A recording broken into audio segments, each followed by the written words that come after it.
Hey guys, welcome back to another episode. Another day of me in the garage. Got the old insides all seam sealed up, so got the good stuff here.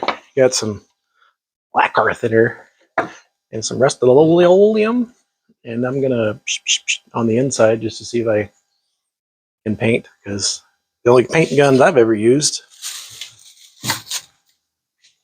these guys, I'm pretty good with them over the last 10-15 years, getting a little nice looking paint job out of them, nice and smooth and no runs and things, or not a lot of runs. But got a paint gun on Amatron for $40, and we'll see what I can do. Maybe just make it a little better.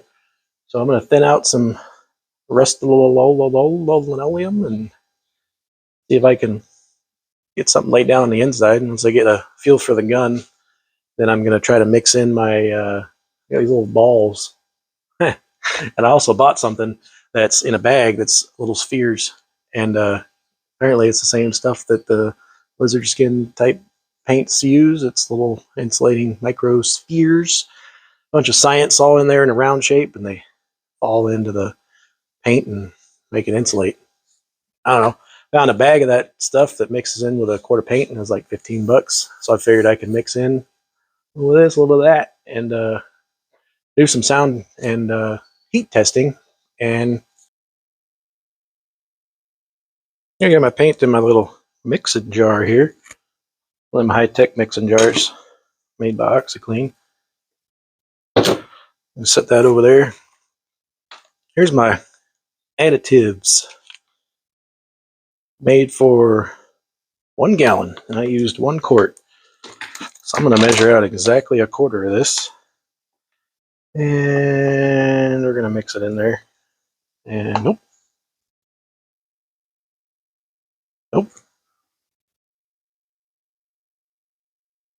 Yep, exactly a quarter. And I'm going to seal this up. Hope the ball's getting out. And I got to give it a little bit of this here, a little splash of this here juiced. If I thin it out a little bit. Yep, that's enough. And then I'm just going to lightly mix this because I don't want to break the little glass balls in there. Yeah. Okay, I can use a drill.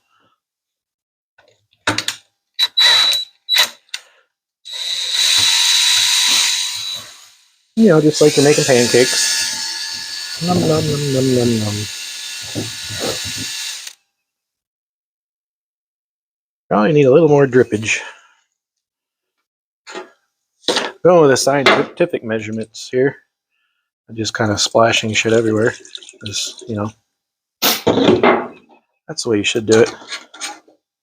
That probably shouldn't be there.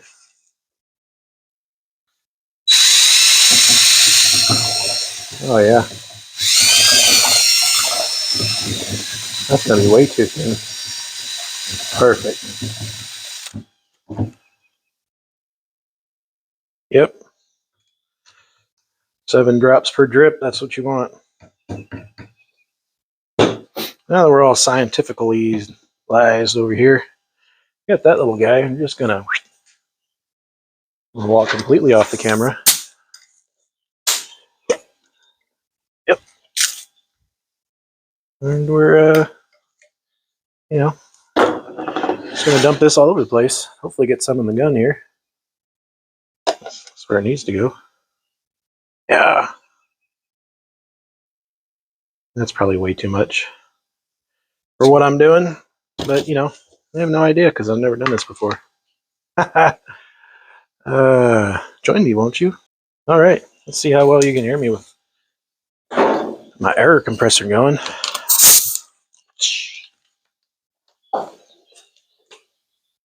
But, just going to make sure you just get this everywhere. I'm sure this is the wrong way to do this, but I don't know. Here we go.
Well, I definitely learned a few things.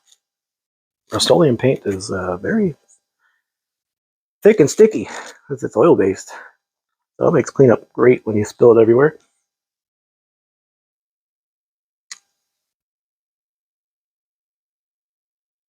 I don't know if you can see that texture coming out, but the balls in the paint came out pretty good. Got a little thick in some spots here, as you can tell where it went kind of glossy.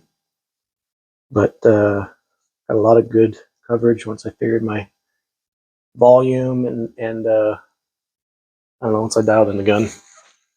So I'm gonna let that dry, and then probably tomorrow I'm gonna figure out a way to set up maybe a heat gun, something, and I'll do a difference test between the inside here in the cab and the inside, to see what the heat is, how hot the floor gets when it's got heat gun under it, and then I'll do the same test in the back here where I just have primer on the trunk, and we'll see what the difference is.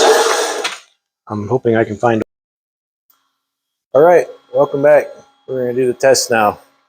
So I got my heat gun under there, and I got it 12 inches from the floor. Right now the heat gun's putting out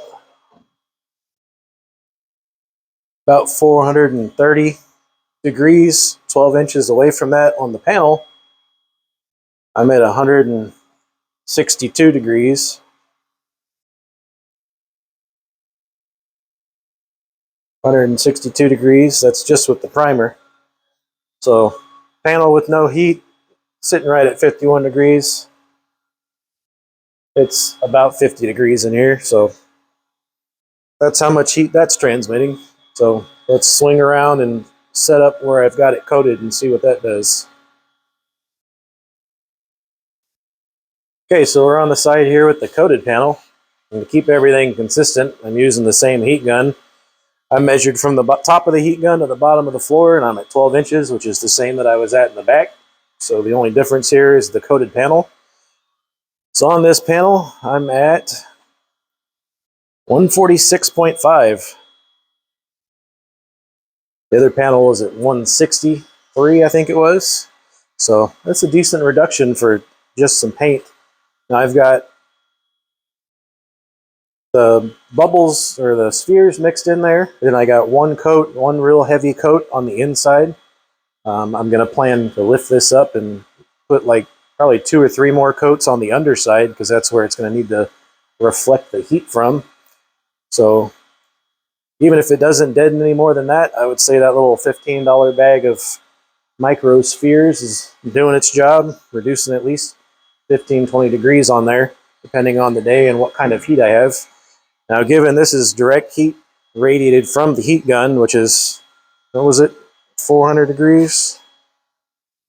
410 degrees radiating directly in one spot. So radiant heat may or may not be directed like that. It could just be residual heat around the engine. It may not be that hot, so it may have a different effect with the engine. We'll find out.